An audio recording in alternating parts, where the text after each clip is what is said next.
Hello and welcome to Pots and Trowels with me, Martin, Sean and Jill. Hello, hiya. And this week on the podcast, I'm going to be talking to Sarah Mullan at Harlow Carr, which is the RHS garden in North Yorkshire, about their fabulous winter event that's just started. That's also had some input from TV gardener Alan Titchmarsh. And we just, before we start, I'd like to say thank you to Plant Grow who are supporting us.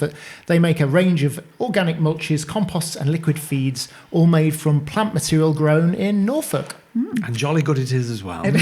Well, we do have direct experience of using it, so we can say that with confidence. Yes.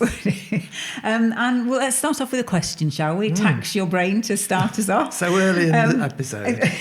And this is from somebody who is in the UK, and it's her first year growing figs. So very exciting. And I think she was watching one of our videos on fig growing. In fact, the lady whose fig tree it is, slight tangent here, but Anne, I was at Knit and Natter with her this morning. So we were chatting about her fig, and she said it's made incredible growth this year after you pruned it last year. Shall we call it the famous fig? The famous fig. So much so she's had to hack a few branches off. So yeah, she's a bit worried about what she's taken off and what she shouldn't have taken off. So she said she'd really appreciate it if you could pop round at some point and have a look. But she's had a really good crop of figs. So that's good. That's win-win. Anyway, this lady who's growing for the first time has watched the video and said she's got lots of figs on the tree, but they're all green and some have gone rotten. So she's not sure if she should pick them before the frost hits or just leave them on.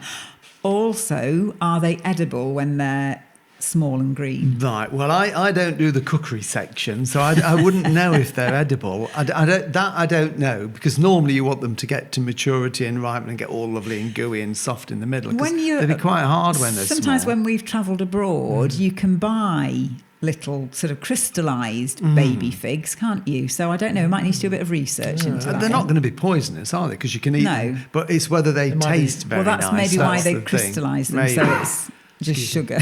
Yeah, I'm not sure. No. But I don't think it's been a particularly good year for figs. Apart from Anne's. But Anne's is in a big polytunnel, Yes. so that is protected, warm, yeah. it's protected. But I think outside, we've not really had that much heat this summer in the UK, and it's been, temperatures have been up and down. So I think it's partly the year. So I would take them off. They're going to fall off anyway, and some of them are going mouldy because of the weather, and as it gets into winter, they will rot. So you would take them off. If they're sort of bigger than your little fingernail, and I know fingernail sizes do differ, but if, sort of imagine that. Sort of, We're all looking at our I'm fingers. thinking every single listener who listens to this podcast has just looked at their little finger, so sorry about that. Or we could say a big pea. If you think of a pea. Oh, like a garden pea. Garden pea, Okay, not a letter pea. Or the trip to the toilet. Okay, back on track. We can do this. And the little ones right at the tips of the shoots, you would leave those on. But the ones lower down that have sort of got, to a reasonable size, then you could take them off. And it'd be worth doing a bit of research to see if you can eat the ones that haven't gone mouldy. But I think it's partly the weather. And then what I would do is, in early spring, feed around it with sulphate of potash, which will really encourage those fruits to develop next year. Okay. All right. Good luck with that. Let us know. Yeah, do keep us posted. Make sure posted. you pop us a comment on the comment that's commented on the comment on the video. Clear as mud. Let's move on to another question. Tom Goodair asked a question on a video we did about preparing a new border. I think it's when you first moved to this place, actually, and you created one of the borders. Great video. When would be the best time of year to start a job like this? Now, unfortunately, we don't know where Tom Goodair is, so depending on what hemisphere, that might have a bit of a bearing, I guess. Yeah, well, I if you're in the UK, we're in autumn now, going into late autumn, now is a good time. The more time you spend preparing the ground, the easier it's going to be to plant and the better they'll establish and faster they'll establish. So we don't know whether it's a lawn and you've got to lift the turf, but if in our situation here, with lots of the borders, it was lawn, so we had to lift the turf and then fork it over. If it's just soil, you want to probably fork it nice and deep and get out any big stones or plant roots or roots from from weeds, that type of thing. So you could start that initial preparation now. You could get some compost on there as well. If you're in the other hemisphere, then obviously you're going into summer, so you could still prepare it and that. So I think sooner the better.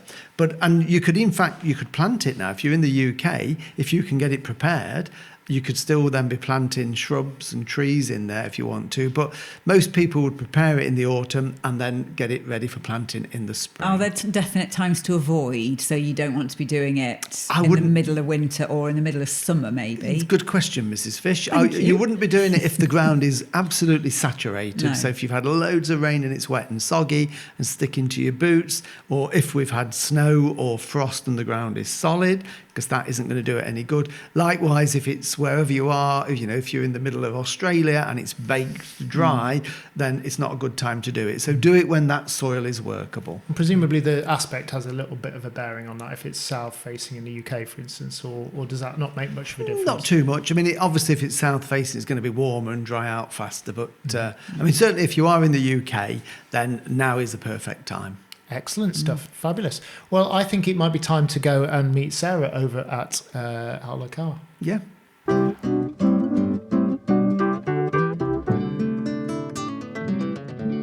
Well, Sarah, thank you for joining us today. And looks like you're outside in the beautiful gardens there at Harlow Carr, which are looking absolutely fantastic at the moment. So tell us what your job is, because you're the events manager at RHS Garden Harlow Carr in Harrogate, which is an amazing garden. And I can say this to you, it's my favourite RHS garden. So what is your day-to-day job as the events manager? So I'm part of the Learning and Public Engagement division of the RHS, but like you say, based at the garden. So I head up a very small team, but we arrange events throughout the year, a full programme, anything from children's school holidays to our glow illuminations, outdoor theatre, and our seasonal gardening weekends as well. So a real breadth of events throughout the year. Yeah, because you do an awful lot of weekends and events, don't you, through the year? It's something most weekends, I would imagine, isn't there? It feels like it. Yeah. Yeah, I mean, the garden's a beautiful place and we want people to experience it throughout the year. So we try and do something for everybody, be that small children and the school holiday activities up to the real passionate horticulturalists who come along to our weekend events and buy from specialist nurseries and get advice from the amazing RHS team. But we're very lucky that this is our office. It absolutely, isn't it, to be out there? And it looks like the sun's shining up there in North Yorkshire as well today, so beautiful. Absolutely beautiful, and you wouldn't believe that it's mid-November. It was a very different garden this time last year. Yeah, and have you had? I mean, we're down in Lincolnshire. Up until the last few days, we've had it really, really cloudy. Has that been the same with you? No, we've been beautiful all week. We're really lucky. So we're just setting up for our glow illuminations at the moment, and the team was saying how amazing. It's a bit chilly in the morning, but after that, no, it's been beautiful all day. Yeah, and this year, of course, the autumn colour has been absolutely amazing, hasn't it? And it's lasted for several weeks as well. Yeah, it started quite early this year. I think, the weather's been a strange one this year, hasn't it? But it started early and it's still going. So I think, we've got a little bit of that colour left. But the garden is looking absolute. I mean, I'm sat in the sandstone rock garden at the moment, and I don't think I've ever seen it look this colourful and this beautiful. Yeah. For those people that haven't been to Harlow Carr before, and I'm putting you on the spot here because you are a horticulturist, you're the event organizer, but could you just paint a little picture of what people can expect to see at Harlow Carr any time of the year? Just give an idea of its size and the different areas. Yeah, so the garden itself is 58 acres, which I don't think everybody sort of realises it. It's a big site. It's split up by a stream which runs right through the middle of the garden. So everything on sort of this side of the stream as you arrive is the more formal gardens, and then on the other side of the stream is our woodland. But the garden has changed so much. I mean, recently, I've been coming here. I've worked here for 10 years now.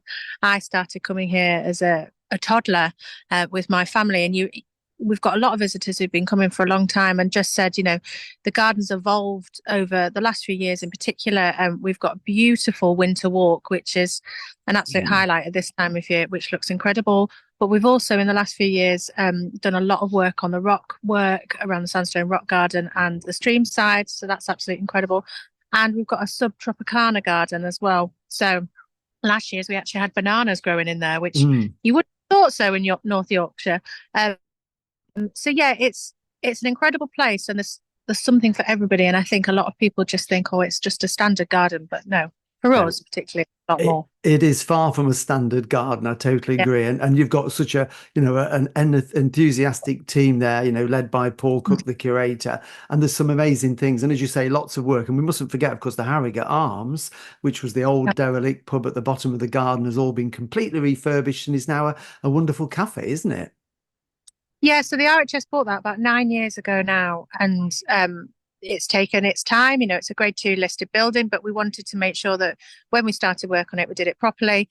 And that opened in April this year, and it's incredible just to look at that space and just think what's happened in that area. So what it's meant is that the Harrogate Arms is part of the site, which it hasn't been for a very, very long time, and it's linked to that and the bathhouse.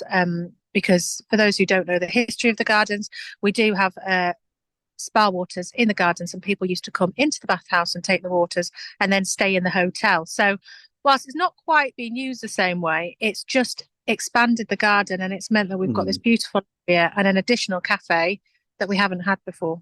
Yeah, no, it's a great asset to the garden, and it's going to be very, very popular, I'm sure. Now, as we've talked about, we're, coming up to the third week now in November. Autumn colour will be going soon, and lots of people think that's it for the year. Gardens aren't interesting, but of course you have a big event that is about to start, haven't you, up at Harlow Carr? Something you've been doing now for a few years, which is called Glow.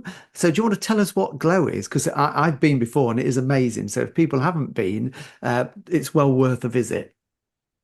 Yes, so we light a route around the entire garden. So it's a winter illuminations, but as you've never seen it before. I think a lot of winter illuminations are in an area where you end up adding installations to make a beautiful event. But actually, we've got an absolutely stunning garden. So our concept is that it's the garden in a whole new light. So it takes you round by the Harrogate Arms, by Betty's Tea House. You see the stream side all illuminated, the depth in the woodland, and do a route just over a kilometre, in fact, about 1.3 kilometres around the garden. There's over 1,000 lights being installed, and I've got a team of 7 installing it at the moment, and I worked it out last night. It's about 600 hours of work to install it, Wow. But it's absolutely worth it. And we run that for 21 nights. So we launch on the 21st of November up until the 28th of December, and visitors can pre-book and come. And you've seen it before, Martin, haven't you? But it's just incredible to see the garden illuminated and see the shape and structure of the trees and shrubs that you don't necessarily notice during the day. No, that's true. I mean, because it is, beautifully illuminated, all very tasteful. And you see the structure of those trees as the lights shine up them. And you've sent me a couple of images, which we're going to share through this interview as well. One of them is looking down the long herbaceous borders where they dip down, it goes across the stream. You've got the columns, the stone columns in the distance. That looks absolutely amazing. And the other one, I think it's the bridge, isn't it? The new bridge over the Queen Mother Lake. And you've just got this mirrored reflection of the tree silhouette, and absolutely fantastic. So really looking forward to seeing it. And it's slightly different this year, isn't it? I mean, it is a true winter wonderland, but reading through the press release, I noticed you've got playful petunias. What are the playful petunias all about? That is an installation. So yeah, we do have a couple of installations. And what we wanted for this year was something that people can get involved in, or a colour changing activity or something. So we came up with this with the designers. So they are 9 individual flower installations, which are between about 1.5 meters and 3 meters tall. And each you can push a button and it changes colour. I mean, what's more fun than that? Absolutely, yes. And am I right in thinking this year that Mr. Titchmarsh has had some involvement? Is it all to do with the story that he's written? Yes. So Alan Titchmarsh has been working with Debbie Wiseman to recreate the story of Jack Frost. So Debbie has created a beautiful track list, and then Alan is narrating the story of Jack Frost. So along the route you'll hear some of the music with some dancing snowflakes as well, and you can also sit for a couple of minutes and just listen to the story as well. So if you just want to take a moment and take the story in, we'll have that by the lakeside as well. Okay, so all the details of how people can book tickets they can find on the website, can't they, on the RHS Harlow Carr website? And will there be refreshments? Because, if you're coming out on the night, you need to wrap up warm, you need some refreshments. Anything there that we could nibble on and have a drink of? Absolutely. So we've got the Harrogate Arms for the first time, and we've also got Betty's on the route as well. So there is street food, hot chocolates, cakes, you name it, and there might be some mulled wine in there as well somewhere. Oh, right. And I think I've read there's going to be German sausage bratwurst. Is that right? I know, that's got to be worth going for, one of those, definitely. Well, I'm sure it will be absolutely beautiful. So the dates are the 21st of November until the 28th of December. So it's on for over 4 weeks, so plenty of time to get there. You have to pre-book, I think, for this, don't you? You can't just turn up. Yeah, pre-bookable, and it runs Wednesdays to Saturdays with the exception of that week around Christmas. Tickets are selling fast, so if you do want tickets, get on the website as soon as you can. Okay, that's great, Sarah. Thank you for telling us all about that. It's going to be spectacular, and the photographs that I've seen so far are just absolutely wonderful. So everybody will be, I'm sure, delighted with it. And we look forward to seeing you in the spring. We'll catch up again when we're up there with you in the end of March and find out what's happening in the garden then. Brilliant. Look forward to it. Thanks, Martin. Thank you, Sarah. Thank you.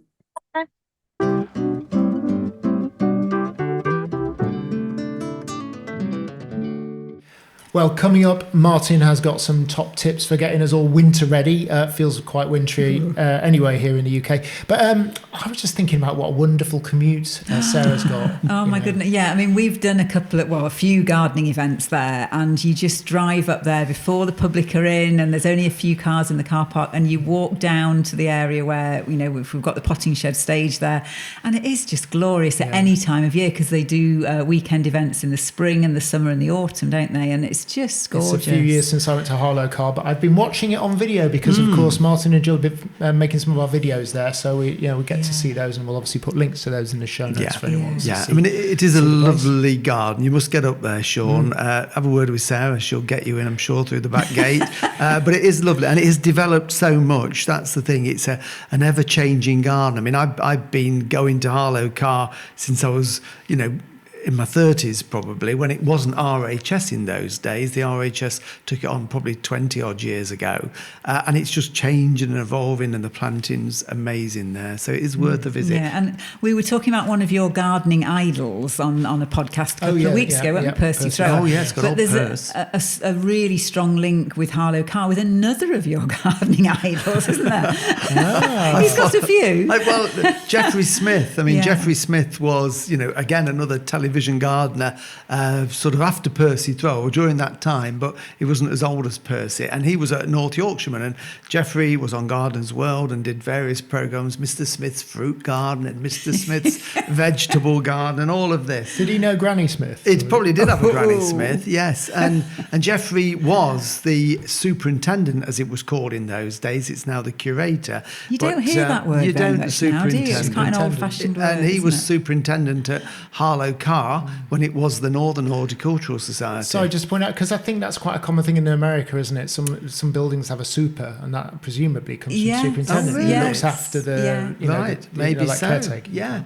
Well, it was Jeffrey Smith that was responsible originally, sort of in the, I think it was late 50s he started, and through the 60s to the 70s, of doing all the lovely stonework down the stream side and the original bridges. So and lots of the tree planting is still Jeffrey Smith. So it's still got that very, very much Jeffrey Smith feel. So there's a wonderful garden to go to, and I'm honoured in a way because I get to go there a lot, as I do the other RHS gardens. But I'm one of the garden advisors at Harlow Carr for the RHS, so I get to see behind the scenes a bit. As the token northerly representative. Well, that's right. Yes, yeah. Yeah.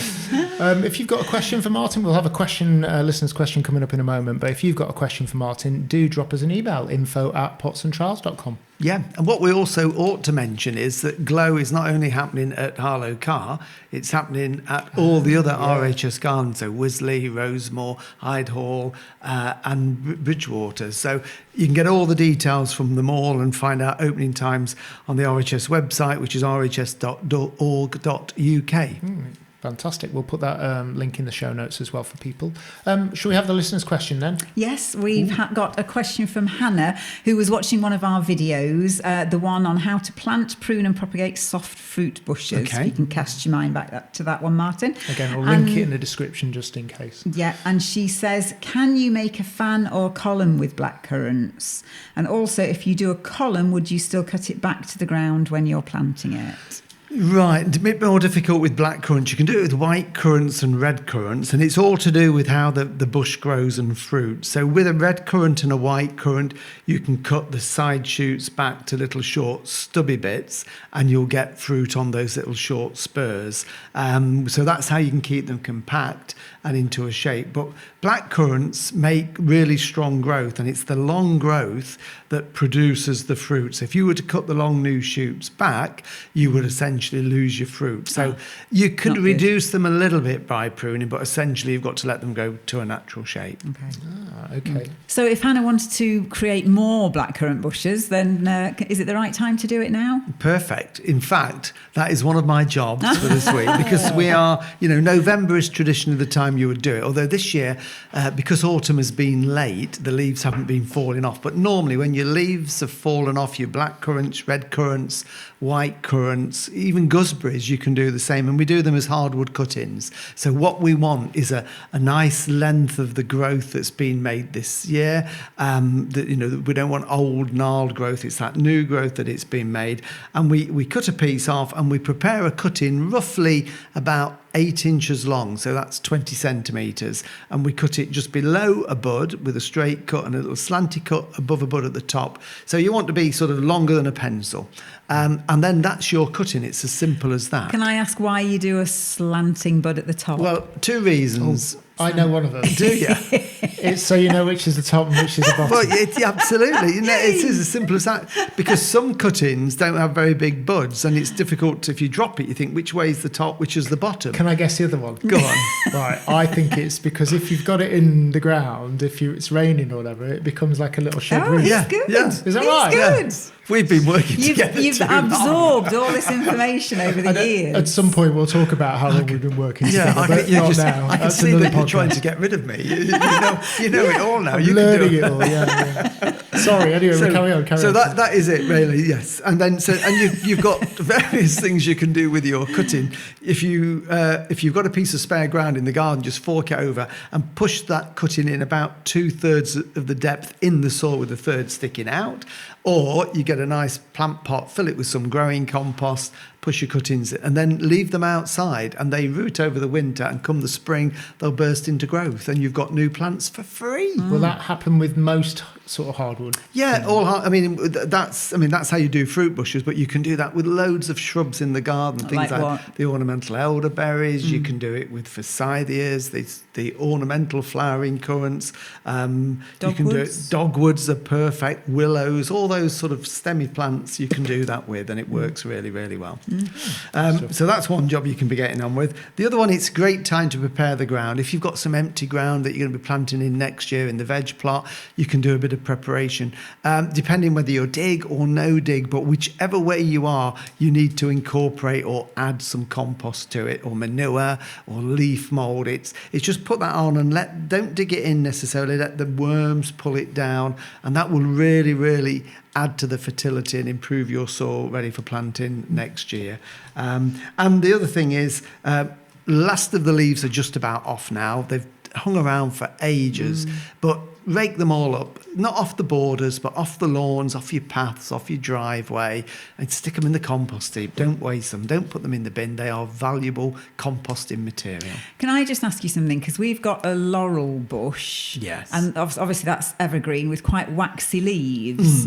And if they drop down, there's quite a few under the bush that are old brown leaves. They're never going to break down, are they? Or it's going to take a long time. Do we leave those? Because I tend to clear them away. And I know you wouldn't. Well, they will break down eventually, but as you say, they're quite hard and waxy, and they do take longer in a compost bin. I mean, if you can shred them somehow, that speeds it up. Yeah. But I'm quite happy, Jill, for you to leave them under the bush. I know, but they look a bit messy. Well, they don't do this because then the blackbirds scratch around in them, and But they're kind of forming a mulch over the they top. aren't they? Yeah. Yeah. So, Mrs. Messy Tidy, mulch, put though. your marigold gloves away and just leave them as they are. I've heard some people saying don't clear them off the lawns as well. Is that a kind of 6 of one, half dozen the other? Or is this depending on how much you care about your lawn being? Well, the problem is if you've got a few leaves on the lawn, it's not a problem. But if you've got a blanket of leaves, it stops the light getting to the grass. So the grass will then go yellow because it can't get the light to photosynthesize. But also then it encourages the worms to the surface to pull them down. So you get a lot of worm casts on there. And if that's like that for a few months, then it can kill areas of the And lawn it becomes out. patchy It's and- patchy and weakens Okay. it. So I would always get them off the lawn. Okay. Remember, if you've got a question for Martin or anyone of the team, drop us an email, info@potsandtrowels.com. And if you've got a chance to do us a review, we would really appreciate it. It helps us reach a few more people, doesn't it? Yes, please make it a good one. Yeah. We only want good reviews. But Exactly.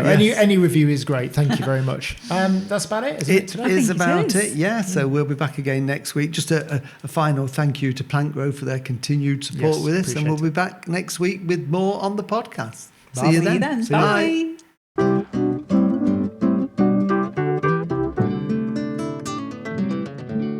Watch the videos on YouTube or Facebook, follow us on Instagram, Twitter or X, and subscribe to the podcast and never miss a thing. For more information, go to potsandtrowels.com.